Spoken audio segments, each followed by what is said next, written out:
آدم کا بیٹا ایک آدھی کے بیٹے کی وزٹ پر اتنا پریشان اور متفکر اور کام رہا ہے، ہل رہا ہے، ایکسائٹ ہو رہا ہے، جب اشارہ ملتا ہے اوکے شاباش، پھر خوش ہو کر ریلیکس ہو کر بیٹھتے ہیں۔ اللہ تعالیٰ فرماتے ہیں اولئک الذین یسارعون فی الخیرات، یہ ہیں وہ لوگ جو فرائض بھی ادا کرتے ہیں اور اضافی نوافل، نفلی روزے، نفلی نمازیں، نفلی صدقہ خیرات پھر کر کے اپنے رب کے حضور اتنا ڈر رہے ہیں، کانپ رہے ہیں قبول ہو جائے۔ اور یہ تھڑکا موت تک لگا رہتا ہے۔ فیصلہ تو اس وقت کلیئر ہوگا نا کہ ہمارا عمل قبولیت کے مقام کو پہنچا ہے یا نہیں پہنچا۔ اب ہم نے دیکھنا ہے، ایک عمل کی طرف توجہ دلاتا ہوں کہ ہمارا جو عمل، ایک غلطی ہمارے اندر کوتاہی عام فروغ پا رہی ہے کہ ہم اپنے فرائض کے علاوہ جو عبادات ہیں اس کی تشہیر کرنے لگ گئے ہیں، اس کی لوگوں کے سامنے کسی نہ کسی انداز سے کریڈٹ لینے کے چکر میں نام ہمارے ذہن میں یہی ہے تحریک، لوگوں میں ترغیب تحریک ہو، لیکن اس میں ہم اپنی میں کو زیادہ اجاگر کرنے لگے ہیں، اور دیکھا دیکھی اس میں شیطان نے ہمارے ساتھ اتنی بھوک مارتی ہے کہ یہ کام ہمیں لذیذ لگتا ہے۔ حضور نے فرمایا تھا، صحابہ جب مسیح دجال کے بارے میں پریشان ہو رہے تھے تو آپ نے بتایا اس سے بڑا فتنہ میں تمہیں بتاؤں جو تمہارے اعمال کو ضائع کرے گا؟ شرک خفی، ریا، دکھاوا، نمود، نمائش۔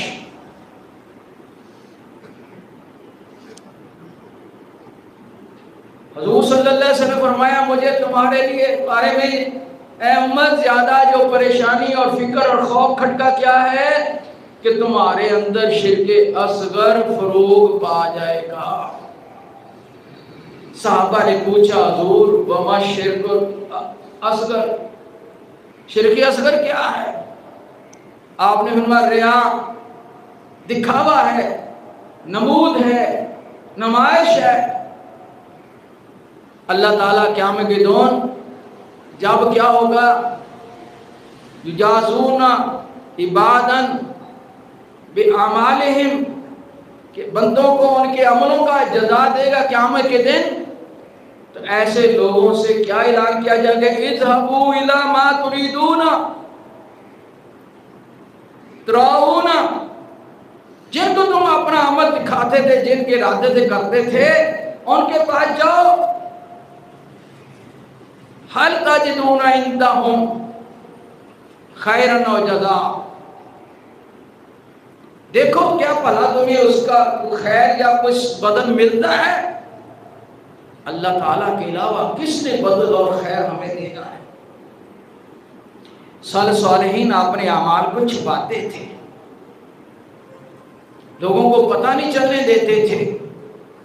حضرت ابو ہریرہ رضی اللہ عنہ عرض کیا حضور میں نماز گھر میں پڑھ رہا ہوں، ایک آدمی داخل ہوتا ہے تو مجھے نماز پڑھتے دیکھتا ہے تو میرے دل میں خیال آ جاتا ہے کہ مجھے اس نے اچھی حالت میں دیکھا ہے۔ گواہی بن گئی نا، کیا حضور یہ ریا تو نہیں ہوگا؟ آپ نے فرمایا ابو ہریرہ تیرے لیے مبارک ہو، بشرا لکم، بشارت ہو، ایک تو تو نے عمل کیا، ایک اجر ملا کہ تو نے جو عمل کیا وہ چھپا کر کیا، دوسرا ظاہر ہونے پر دعوت بن گیا، وہ عمل بھی تیرے لیے اجر بن گیا۔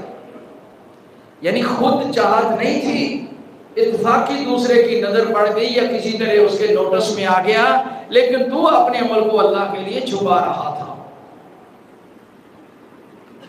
اس لیے رسول اللہ صلی اللہ علیہ وسلم فرمایا ان اللہ، صحیح مسلم شریف کی حدیث ہے، لا ينظر الى صورکم واموالکم ولکن ينظر الى قلوبکم واعمالکم، اللہ تعالیٰ تمہاری صورتوں کو، تمہارے مالوں کو نہیں دیکھتا، وہ تمہارے دلوں کی کیفیت اور تمہارے اعمال کی صورت کو دیکھتا ہے کہ اعمال سنت کے مطابق ہے۔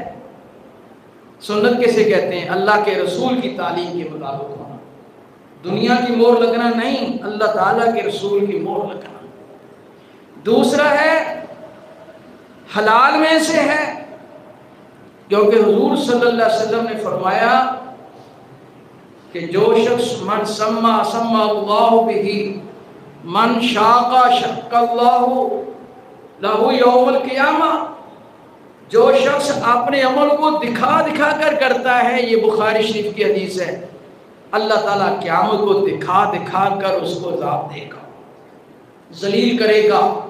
اور جو شخص اپنے اوپر بلا وجہ مشقتیں ڈال کر نیک بننے کی کوشش کرتا ہے، قیامت کو بھی مشقتیں اٹھائے گا۔ ایک سنت کے خلاف ہونا، دوسرا نمود و نمائش ہونا، تیسرا حرام کے آمیزش کے ساتھ ہونا، اس طرح کی کمزوریوں کے ساتھ اس نے عمل تو کیا، بڑی محنتیں ریاضتیں رات دن جا کر اور انتھک محنتوں کے ساتھ، لیکن وہ ریا سے پاک نہیں تھا، اس میں حرام کی آمیزش تھی، کسی کا حق مارا ہوا تھا، سنت کی بجائے بدعت کی آمیزش تھی، توحید کی بجائے شرک اس میں شامل تھا، اسلام کی بجائے اس میں کفر کی روح شامل کی ہوئی تھی۔ اس طرح اس میں کوئی نہ کوئی بدبو ہوگی جو اس کو عمل کو مشقتوں کے ساتھ کرنے کے باوجود مشقت والے عذاب لے گا۔ آپ نے فرمایا میری انسان کو جو سب سے پہلا فتنہ ہے وہ پیٹ کا لگتا ہے۔ اب فوراً کہیں گے بڑا پیٹ ہونا، نہیں، حضرت علی رضی اللہ عنہ کا پیٹ بھاری تھا، حضرت ابو صدیق رضی اللہ عنہ کا پیٹ بڑا تھا۔ جب آپ نے فرمایا نا کہ جس کی چادر شلوار وغیرہ ٹخنوں سے نیچے ہے، اللہ تعالیٰ اس کو نظر رحمت سے نہیں دیکھے گا۔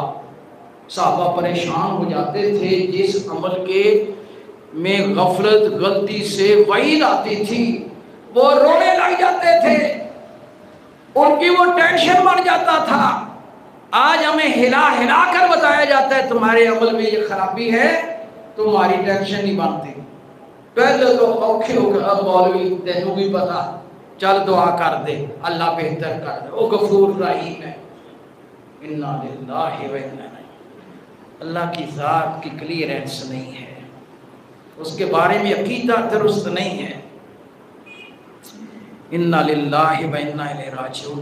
صحابہ پریشان ہو جاتے، فوراً حضرت ابو بکر صدیق رضی اللہ عنہ متفکر ہوئے، حضور میرا تو پیٹ بڑا ہے تو میں چادر باندھتا ہوں، اس کے باوجود کسی نہ کسی طرح ڈھلک جاتی ہے، ٹخنوں سے نیچے چلی جاتی ہے۔ من جرہ ثوبہ خیلا لم ینظر اللہ یوم القیامہ، جس کی چادر شلوار ٹخنوں سے نیچی ہوگی اس کو اللہ تعالیٰ قیامت کو نظر رحمت سے نہیں دیکھے گا۔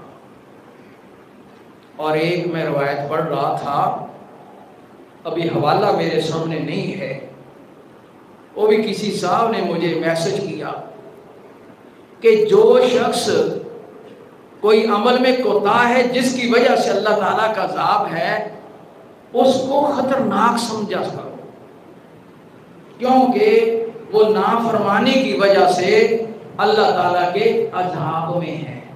مثلا ایک نماز نہیں پڑھتا تو نماز نہ پڑھنے پر اللہ کی رحمت ہوتی ہے یا عذاب ہوتا ہے؟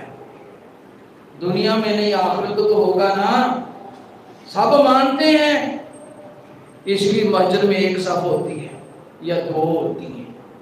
فرمایا وہ خطرناک انسان ہے، اس کو عذاب ہو رہا ہے، اور جس کو آگ لگی ہو اس میں کوئی قریب نہیں جاتا، دور دور سے پانی پھینکتا ہے، مٹی پھینکتا، اس کو جا کے گلے نہیں لگاتا کہ اس کی آگ مجھ پر اثر نہ کر جائے۔ اہل ایمان اپنے میں سے وہ شخص جو فرائض کا خصوصاً تارک ہے، ایسے